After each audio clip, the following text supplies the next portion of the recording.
அனைவருக்கும் வணக்கம். என் பெயர் புனித்குமார்.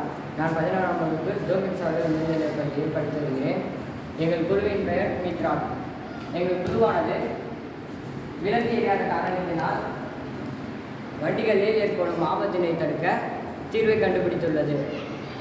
நாம் ஒரு வாகனங்களை இயக்கும் போது மின்சாரம் எரியவில்லை என்றால் அதற்கு வலதுவரம் அல்லது இடதுவரம் உள்ள காலியான இடங்களில் ஒரு மின்விசிறியுடன் கூடிய மோட்டாரை பொருத்தவும். அந்த மோட்டாரை மின்கம்பிகள் மூலம் இணைத்து மின்விலைக்கு ஒன்று பொருத்தவும். மின்விசிறியானது வாகனம் நகர்த்தவுடன் சுற்றும். இதனால் மோட்டார் இயங்கி விளக்கிற்கு தேவையான மின்சாரம் கிடைக்கும். இதனால் விபத்துகளை ஏற்படுவதை தவிர்க்கலாம்.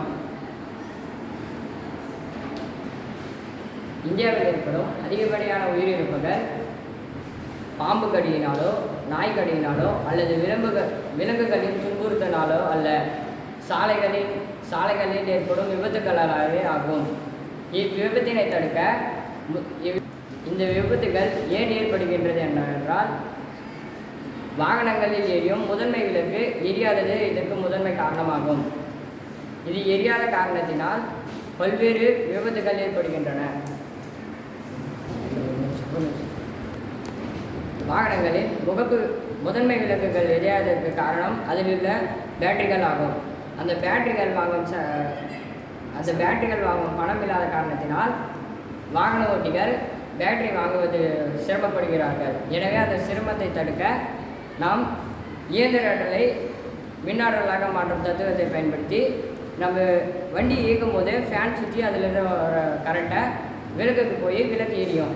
இதனால் நம்மளோட பேட்டரியும் சேவ் ஆகும், இலவச பேட்டரியும் கிடைக்கும். இதனால் உயிரிழப்பும் நல்லா பாதுகாக்க முடியும். இதனால் பல குடும்பம் நன்மை பெறுது, அரசாங்கத்தில் ஏற்படும் செலவும் குறையுது.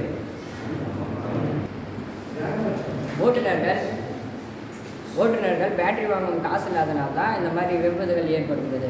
எனவே இந்த பேட்டரி செலவு குறைக்கிறதுக்காக கண்டுபிடிச்சிக்கிற இந்த யோசனையை பயன்படுத்தி நம்ம ஓட்டுநர் எப்பவுமே பயன்படுத்துகிற மாதிரி இருக்கும். இதனால் அவங்களுக்கு எந்த ஒரு செலவும் ஏற்படுவதில்லை. அவங்க வண்டி இயக்கினாலே போதும், அதுவே தானாக இயந்திர ஆற்றல் மாதிரி அது மின்னாற்றலாக வெளியே வரும். இதனால் பல குடும்பங்களோட மகிழ்ச்சியும் ஏற்படுது, அரசாங்கத்தில் செலவும் குறைப்படுது, நம்மளால் அடுத்தவங்களுக்கு ஏற்படும் பாதிப்பும் குறையுது. எனவே நாம் இந்த கம்மியான செலவின் மூலம் நிறைய உயிர்களை பாதுகாக்கலாம். நன்றி.